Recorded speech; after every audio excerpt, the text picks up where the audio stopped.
అప్పుల బాధలు వెంటాడుతున్నాయా? అయితే 6 JVR వారి జాతిరత్నాలు ధరించండి. హాయ్, వెల్కమ్ టు మనం టీవీ. నేను మీ మనోజ్.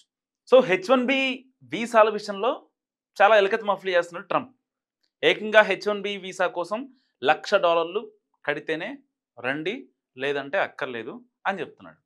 సో 90 లక్షలు ఎంప్లాయర్ కట్టాలి, దాదాపు 20,000 ఫీజు ఎవరైతే అప్లికెంట్ ఉన్నారో వాళ్ళు కట్టాలి. ఇలాంటి నేపథ్యంలో చైనా, జర్మనీ ఈ రెండు దేశాలు ట్రంప్కు గట్టి షాక్ ఇచ్చాయి, కోలుకోలేని దెబ్బిచ్చాయి. ఇండియన్స్ని ఇంత ఇబ్బంది పెడతారా? వాళ్ళ ప్రతిభావంతులు ఎవరైతే ఉన్నారో మీ అవసరం కోసం అక్కడ తీసుకెళ్ళి మీ దేశాన్ని బాగు చేసుకుంటూ వాళ్ళ మీద ఇన్ని సుంకాలు వేస్తారా? వాళ్ళని ఇంత మానసికంగా క్షోభకు గురి చేస్తారా? వాళ్ళు H1B వీసాల మీద చూడాలి, ఇంట్లో వాళ్ళందరినీ వదిలేసి అన్ని ఎమోషన్స్ని పక్కన పెట్టేసి వాళ్ళు డబ్బుల కోసం అక్కడికి వస్తుంటే ఎందుకు వాళ్ళని అంత ఇబ్బంది పెట్టాలని చెప్పి ఇప్పుడు చైనా అండ్ జర్మనీ కొత్త వీసా పాలసీలను తెచ్చాయి. చైనా, జర్మనీ, ఓకేనా? ఈ రెండు కంట్రీస్ ఇప్పుడు కొత్త పాలసీలు తెచ్చాయి. చైనా ఏంటంటే ఏం చెప్తుందంటే, ఒకటి కే వీసా అని చెప్పి, చైనా వచ్చేసి కే వీసా. ఇప్పటికే చైనా దగ్గర దాదాపుగా ఒక 12 వీసాలు ఇస్తుందన్నమాట ప్రపంచ దేశాలకి. మోస్ట్గా వాళ్ళు ఇచ్చేది మెడికల్ వీసా ఇస్తారు. లైక్ అక్కడ మెడికల్ ప్రొడక్ట్స్ తయారు చేయడం కావచ్చు, లేదంటే ఆ మేకింగ్, మ్యానుఫ్యాక్చరింగ్, ఆ వేర్ హౌసెస్ సంబంధించి సో ప్రపంచ దేశాలను ఇన్వైట్ చేస్తూ ఉంటారు. ఇంకా శాస్త్రవేత్తలను ఇన్వైట్ చేస్తూ ఉంటారు, సైన్స్ పరంగా, ల్యాబొరేటరీస్ పరంగా దానికి ఎక్కువ ఇస్తూ ఉంటారు. అండ్ స్టడీ పరంగా స్టూడెంట్ వీసాలు కూడా ఇస్తూ ఉంటుంది. సో ఇప్పుడు కే వీసా, ఈ కే వీసా కొత్తగా అమల్లోకి తెచ్చింది. కే వీసా గురించి మనం మాట్లాడుకుంటే అసలు భారతీయులకి H1B వీసా కన్నా కే వీసా బెస్ట్ బెనిఫిట్ అని చెప్పుకోవచ్చు. డబ్బులు సంపాదించుకోవాలన్నా, అక్కడికి వెళ్ళి జాబ్ చేయాలన్నా, అక్కడ స్టేయింగ్ కావచ్చు, అన్ని విధాలుగా. సో కే వీసా బెనిఫిట్స్ ఏంటో ఇప్పుడు మనం తెలుసుకుందాం. సో ఒకటేంటంటే H1 వీసాకి కే వీసాకి నేను కంపేర్ చేసి చెప్తా. H1B వీసాకి రావాలంటే దాదాపుగా 90 లక్షలు అక్కడ ఎంప్లాయర్ కట్టాలి, ఎంప్లాయర్ యాక్సెప్టెన్స్ ఉండాలి. కానీ కే వీసాలో ఇక్కడ ఎంప్లాయర్ యాక్సెప్టెన్స్ అక్కర్లేదు. ఎవరైతే ఎంప్లాయర్ ఉంటాడో ఎయిదర్ MNC కంపెనీ కావచ్చు, ఏదైనా కావచ్చు, ఎంప్లాయర్ యాక్సెప్టెన్స్ అనేది అక్కర్లేదు ఇక్కడ. అండ్ సెకండ్ వన్ వచ్చేసి వీసా సులువుగా వస్తుంది.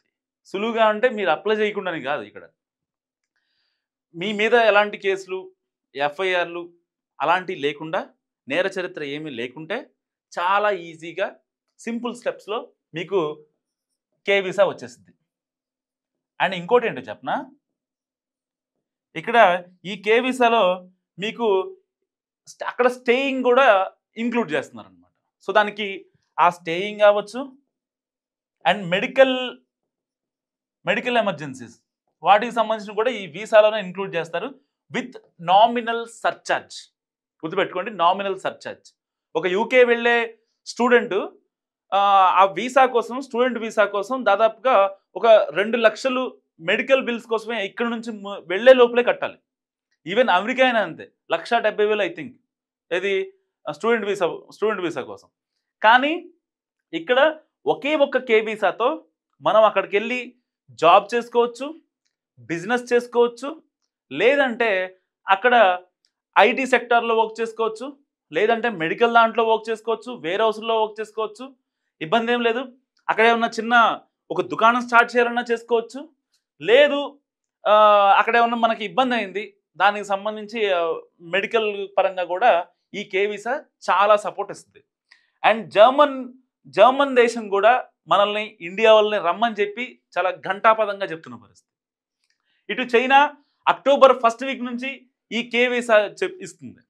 సో అంటే ప్రపంచ దేశాలు ఏవైతే కొన్ని కంట్రీస్ ఉన్నాయో, లైక్ యూరోపియన్ కంట్రీస్ తీసుకోండి, ఇంగ్లాండ్ ఏంటి, మన దగ్గర నుంచి యూత్ మొబిలైజేషన్ వీసా ప్రకారం మన దగ్గర నుంచి యూత్ని తీసుకొని అక్కడ వాళ్ళు వేర్ హౌస్లో యూజ్ చేసుకుంటారా, లేకపోతే ఏదో రకదానికి వాళ్ళ పనుల కోసం వాళ్ళు యూజ్ చేసుకుంటున్నారు. US తీసుకోండి, 75,000 మందిని H1B వీసా త్రూ తీసుకుంది. దాంట్లో 71,000 మంది మన ఇండియన్లే ఉన్నారు. అంటే మనం పడే కష్టం అమెరికా GDP పెరుగుతుంది. సో మరి ఎవరిదంతా? ప్రతిభావంతులు కావాలని మీరే అంటారు. మీ దేశంలో ఇండైరెక్ట్‌గా మా దేశంలో ప్రతిభావంతులు లేరు, మాకు కావాలని చెప్పేది మీరే. మళ్ళీ వీళ్ళని తీసుకెళ్ళి రూల్స్ పెట్టి, కండిషన్స్ పెట్టి, వాళ్ళని చిత్రహింసలు పెట్టి, మానసికంగా ఇబ్బంది పెట్టే ధోరణి కూడా మీరే చేస్తారు. మరి ఇలాంటి నేపథ్యంలో ఇప్పుడు చైనా, జర్మనీ దేశాలు ప్రపంచ దేశాలకు అంటే పర్టికులర్‌గా భారతదేశానికి ముందుకొచ్చాయి. మేము వీసాలు ఇస్తాం, మా దేశానికి రండి, మా దేశంలో పెట్టుబడులు పెట్టండి, మా దగ్గర జాబ్ చేయండి, ఎందుకు అమెరికానే వెళ్ళాలంటూ కూడా వీళ్ళు ఘంటాపదంగా చెప్తున్న పరిస్థితి. సో ఇలాంటి నేపథ్యంలో కే వీసా అనేది ఎవరైతే స్టూడెంట్లు కావచ్చు, విమెన్ ఎంటర్‌ప్రెన్యూర్స్ కావచ్చు, అక్కడికి వెళ్ళి బిజినెస్ స్టార్ట్ చేయాలనుకునే వాళ్ళకి కావచ్చు, సో ఎవరికైనా ఆల్ సెక్టార్స్‌కి ఇప్పటికే చైనా 12 వీసాలు వేస్తుంది అక్కడికి వెళ్ళాలంటే. మనం చదువుకోవడానికైనా, లేకపోతే విజిటింగ్ అయినా, ఇంకోటైనా. కానీ ఈ ఒక్క వీసాతో ఇండియన్స్‌కి మహర్దశ ఉంటుందని చెప్పొచ్చు. ఎందుకంటే ఈ ఒక్క కే వీసాతో చాలా అడ్వాంటేజెస్ ఉంటాయి. మనం ఏం చేయాలనుకుంటున్నామో ఇబ్బంది లేకుండా అక్కడికి వెళ్ళి చేయొచ్చు. ఇల్లీగల్ థింగ్స్ గురించి మాట్లాడలేదు నేను, లీగల్ థింగ్స్ గురించి మాట్లాడుతున్నా. అంటే కెరీర్ మీద ఫోకస్ పెట్టి నేను ఎదగాలి, లైఫ్లో డబ్బులు సంపాదించాలి, ఇంట్లో వాళ్ళని మంచిగా చూసుకోవాలి అనే వాళ్ళకి మాత్రం నిజంగా కే వీసా ఒక బెస్ట్ ఆపర్చునిటీ అని చెప్పుకోవచ్చు. ఎందుకంటే H1B అంత ఇలకత మఫ్లీ ఉండదు. లాటరీ అని చెప్పి తర్వాత వచ్చిన తర్వాత టెన్షన్, స్పౌస్ వీసా ఎట్లా ఏంటి, అక్కడికి వెళ్ళిన తర్వాత పరిస్థితి ఏంటి, ఆ ఇమిగ్రేషన్లో ఏమైనా పోద్దా, ఎంప్లాయర్కి మెయిల్ పెట్టకపోతే ఏమైనా అవుతుందా, ఇలాంటి కాన్సిక్వెన్స్ ఏమి ఉండదు దీంట్లో. కే వీసా చాలా సింపుల్గా ఉంటుంది. కావాలంటే మీరు గూగుల్ ఓపెన్ చేసి ఇంకా మీరు ఫర్దర్ ఇన్ఫర్మేషన్ కూడా తెలుసుకోవచ్చు, దాన్ని ఎలా అప్లై చేయాలి ఏంటి అనేది కూడా. సో కే వీసా ప్రకారం అక్కడికి మనం డైరెక్ట్గా వెళ్ళిపోవచ్చు. మనకి బిజినెస్ ఏదైనా కావాలన్నా కూడా మనం అక్కడ పెట్టుకునే పరిస్థితి. రేపొద్దున అక్కడ మనం పర్మనెంట్గా ఉండాలన్నా కూడా అక్కడ ఒక 3 ఇయర్స్, చైనాలో ఒక 3 ఇయర్స్ ఉండి మనం ఆ తర్వాత పర్మనెంట్ రెసిడెన్స్ కూడా అప్లై చేసుకోవచ్చు.